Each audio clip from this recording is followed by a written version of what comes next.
Conversation may be a tough one for some, but it is extremely important to have. Intimate partner violence is said to be a hidden epidemic, with femicides reaching record highs in Canada last year. Advocate Mildred Muhammad is here in Toronto after working with York Regional Police and the York Region Centre for Community Safety, bravely sharing her own experiences as the ex-wife of the DC sniper, and to shine a light on the connections made between mass shootings and the abuse of intimate partners. Mildred Muhammad is joining us this morning. Mildred, thank you so much for coming in and sharing your story. We really appreciate it. Thank you for having me. You know, we start off, this is now just over 20 years since the shootings happened, and whenever we discuss those DC sniper shootings, a lot of times the discussion is around this random series of shootings. Right. And it's not about the intimate partner violence that happened beforehand. Why do you think that there is this urging of kind of ignoring that fact? Because in the end, you were the intended target. This was not really a random series of violent incidents. No, ma'am. I think the reason why they try to keep it a low-key into mass shootings is because they would prefer that people understand that it is not based in domestic violence, but it's more so the mental illness of the person that is committing the crime. The law enforcement did not tell the public that I was the intended target, although the theory was he was killing innocent people to cover up my murder so he can come in as the grieving father and gain custody of our children. So that was a domestic violence child custody issue. Most mass shootings start at home with terrorizing the family, and then it goes out to the community.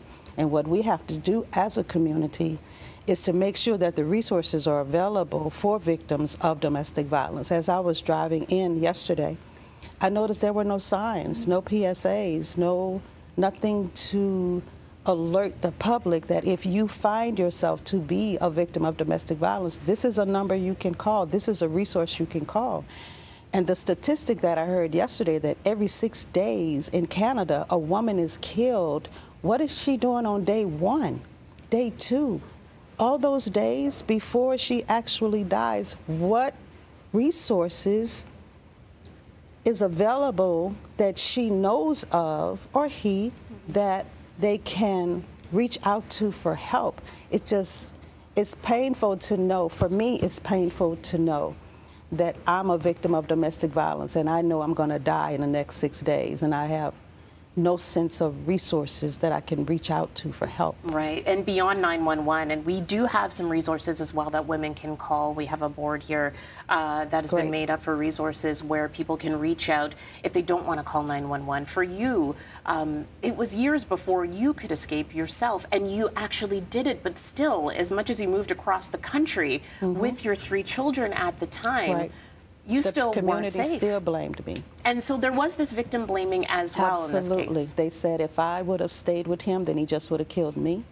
If I would have stayed on the West Coast, then the people on the East Coast would still be alive. How dare I call me and my children victims when none of us were hurt or killed? And how dare I bring this drama into this quiet community?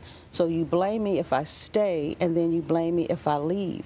So where is the compassion for a woman or a man who is seeking help from being in an abusive relationship?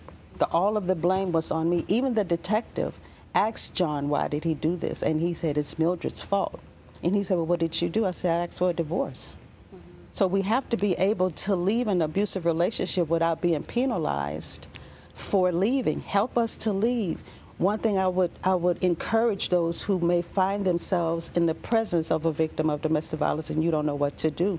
First of all, get your boundaries in check. Ask yourself what you will do, what you won't do, and what you can't do. Then take that person to lunch and ask one question and wait for the answer, and that is, how can I help you? Because most times victims are not asked, how can I help you? Instead, they are told what to do, and the person that is given that information is unaware that they sound just like an abuser.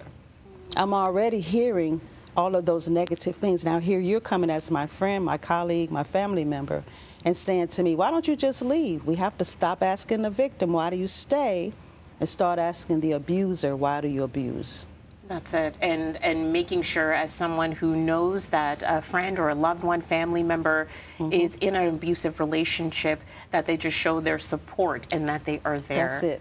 Don't tell them what to do. Don't say if I was you, because if you was me, you would have been ducking too. Yeah. So don't do that. Don't put yourself in their shoes. Victims know they're victims. They just don't know how to leave.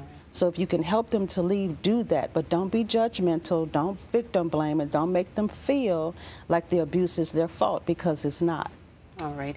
Mildred Muhammad, thank you so much for sharing your story, number one, inspiring other people who are watching this and wondering what they can do to help, or when they can feel safe enough to go ahead and make that big step and leave. And once again, we'll have those resources available on our website as well.